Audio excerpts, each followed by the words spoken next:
सामाजिक प्रश्नासाठी पहा आवाज लोकशाहीचा।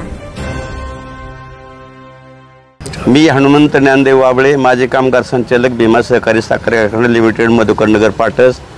आज या ठिकाणी आम्ही आंदोलनाला बसून या ठिकाणी 46 दिवस पूर्ण झालेले आहेत। 46 दिवस पूर्ण होत असताना आमचा एक हंगामी सहकारी गोरख तुकाराम काळखैरे या कामगाराची या ठिकाणी हृदयविकाराच्या तीव्र झटक्याने या ठिकाणी अंत झालेला आहे। हे सर्व होत असताना गेली 45 दिवस काळखैरे या ठिकाणी आमच्या आंदोलनामध्ये सहभागी होत असायचे। ते दररोजच्या रोज या ठिकाणी येत असत आणि याच कालावधीमध्ये ते थोडेसे किरकोळ आजारी पडले आणि रात्री 12:30 वाजता त्यांचं या ठिकाणी हृदयविकाराच्या तीव्र झटक्यानं निधन झालेलं आहे। निश्चितपणानं काळखैरे कुटुंबावरती अत्यंत मोठा आघात झालेला आहे।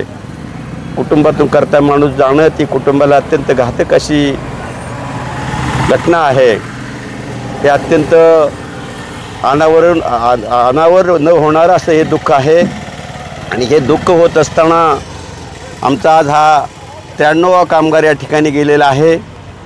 आम्ही या ठिकाणी 46 दिवस बसत असताना कारखान्याचे विद्यमान चेअरमन राहुल कुल आणि आज ते या ठिकाणी विधानसभेचे उमेदवार आहेत।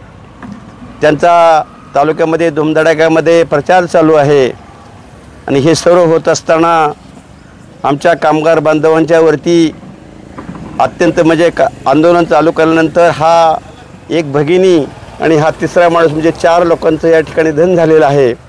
आणि निधन निश्चितपणानं राहुल कुल हे कारखान्याचे अध्यक्ष आहेत आणि आपणास सांगू इच्छितो, आंदोलन चालू होण्यापूर्वीचा भूतकाळ पाहिला गेला तर आमच्यासारखी मंडळी कुठं वरिष्ठाकडे कुठं तक्रार घेऊन या पगाराबाबत म्हणा आमच्या मागण्याबाबत कुठे गेलो तर या माणसाला त्या गोष्टीचा राग येतो आणि दुर्दैवानं समोरासमोर बसल्यानंतर हा माणूस डायरेक्ट म्हणतो की त्या माणसाकडून ते पैसे घ्या। जनाची नाही पण मनाची त्याला लाज वाटली पाहिजे, कारण तू कारखान्याचं अध्यक्षपद भोगतोय आणि तुम्हाला आम जनतेने आमदार होण्याची संधी दिली होती। या संधीचं सोनं करण्याचं काम त्यांच्याकडून व्हायला हवं होतं, परंतु दुर्दैवानं हा माणूस आमच्या सर्वांच्या मृत्यूची या ठिकाणी वाट पाहतोय। सर्व सरकार दरबारी या ठिकाणी पत्रव्यवहार झालेला आहे। कारखान्याचा हंगाम या ठिकाणी 15 तारखेला या ठिकाणी चालू होतोय आणि हे सर्व होत असताना आमच्या कामगारावरती अत्यंत वाईट अशी वेळ या ठिकाणी आली आहे। आमच्या गोरख तुकाराम काळखैरे या कामगारास मी भीमा साखर कामगार संघ व आमच्या सर्व सेवानिवृत्त कामगारांच्या वतीनं या ठिकाणी भावपूर्ण अशी श्रद्धांजली अर्पण करतो।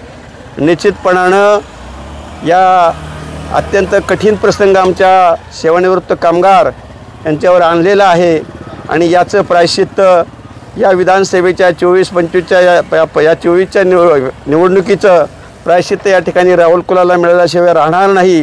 ही नागेश्वराची गोसाव्याची भूमी आहे, या ठिकाणी अतिरेक हा चालत नाही आणि हा माणूस जाणून बुजून आमच्या सर्वसामान्य कामगारांशी अत्यंत खालच्या पद्धतीचं हे राजकारण करून आमचं कामाचं दाम न देता आमच्यावरच गंभीर असे आरोप करून आम्हीच कारखाना बंद पाडला, लाज वाटायला पाहिजे।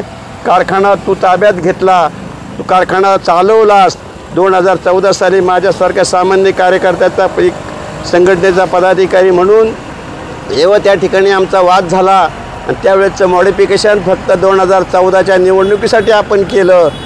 राष्ट्रीयकृत बँकेचे कर्ज काढली आणि ही सर्व रक्कम कॉम्प्युटर विभागाचे ढवळे म्हणून एक ऑपरेटर आहेत आणि अशोक पाटील म्हणून कार्यकारी संचालक होते, या दोघांनी राहिलेली रक्कम या ठिकाणी आपल्या निवडणूक निधीसाठी त्या ठिकाणी पाठवली आणि त्याच वेळी 14च्या निवडणुकीमध्ये आपण त्या ठिकाणी पैसे वाटून बऱ्याच ठिकाणी निवडून आलेला आहेत। माझी या ठिकाणी सर्वसामान्य दौंडतरेकुती जनतेला एक विनंती आहे, मित्रांनो, या माणसानं आपल्या कैलासवासी आदरणीय काकासाहेब शितोळेंनी जो हा कारखाना उभा केला, या अत्यंत काकांचं फार मोठं योगदान। स्वतःची जमीन होती, स्वतः काका सायकलवर फिरले, त्या काळामध्ये अत्यंत अवघड अशी परिस्थिती तो कारखाना निर्माण केला आणि आज आमच्या दुर्दैवानं हा कारखाना या ठिकाणी ह्या निराणी उद्योग समूहाला देण्यात आलेला आहे। आणि या ठिकाणी बारकाईनं अभ्यास जर केला, या ठिकाणी जर कशा प्रकारचं खाजगी डीड झालेलं आहे हे जर पाहिलं, तर या ठिकाणी निराणी उद्योग समूहानं तिकडून कर्नाटकामधून काही रक्कम न आणता फक्त कारखाना जर भाड्याने चालवाय दिला, तर आमच्याबरोबर दसऱ्या दिवशी चर्चेला ज्यावेळी आले त्यावेळी आम्हाला स्पष्टपणे ते म्हटले आमच्या 200 लोकांच्या पुढे की निराणी उद्योग समूहाला मागच्या 2 हंगामामध्ये तोटा झाला आहे। लाज वाटायला पाहिजे। जर तुम्ही ते कारखाना त्यांना जर भाडेतत्त्वावर चालवायला दिला आहे, तर त्यांच्या तोट्याचा तुम्हाला विचार करण्याचं कारण आहे का? तर सभासद बंधूंनो, तुम्हीही जागृत व्हा। आज आमचे 93 कामगार या ठिकाणी गेलेले आहेत आणि आपण देखील जागृत होऊन ही जी हुकुमशाही प्रवृत्ती आहे, ज्या माणसानं त्याच्या स्वतःच्या गावामध्ये 10% सोसायटी आणि सोसायटीला कर्जवाटप देखील त्या ठिकाणी नाही आहे, त्या ठिकाणी भूविकास बँक बंद पडलेली आहे आणि इतर बँकेला देखील इथली मंडळी या माणसाच्या स्वभावामुळं कुठेही त्यांचं काही टिकून नाही आहे।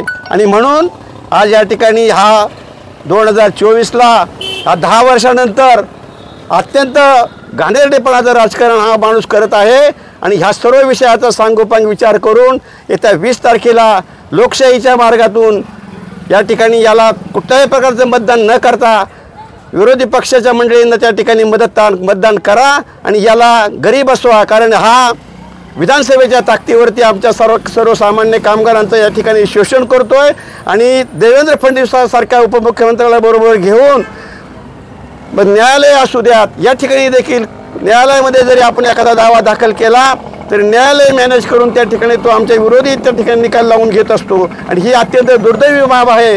मित्रांनो, सभासद बंधूंनो, तुम्ही जागृत व्हा सगळ्यांनी, कारण या ठिकाणी आमचं तर वाटोळं झालेलं आहेत, परंतु आपले देखील आपल्या 52 कोटी रुपये भागभांडवल आहे, कोट्यवधी रुपयाच्या ठेवी आहेत, ठेवीवरचं व्याज असतं, परंतु कुठल्याही प्रकारची रक्कम न देता हा माणूस फक्त सहकारी कारखाना राहिला असं म्हणतो आणि ज्यावेळी जनरल मीटिंग घेतो वर्षातून एकदा, त्यावेळी 10 मिनिटांमध्ये संपूर्ण मीटिंग त्या ठिकाणी तो गुंडाळत असतो आणि हे सर्व लोकशाहीमध्ये अत्यंत घातक आहे। तरी मित्रांनो, माझी आपण सर्वांना परत या निवडणुकीनिमित्तानं विनंती आहे की आमच्यावरती जी ही वाईट वेळ या माणसाने आणली आहे, या माणसाला शासन म्हणून तुम्ही या ठिकाणी ज्यावेळी घरी बसवाल त्याचवेळी या ठिकाणी आपल्या तालुक्याचा सहकार या ठिकाणी चालू राहील आणि या ठिकाणी खरोखरी सर्वांनी जागृत होणं अत्यंत गरजेचं आहे। आणि या गरज लक्षात घेऊन आपण सर्वांनी या ठिकाणी विरोधी पक्षाच्या म्हणजेच त्या ठिकाणी तुतारीला मतदान करा, अशा प्रकारची विनंती मी या ठिकाणी आपणास करतो।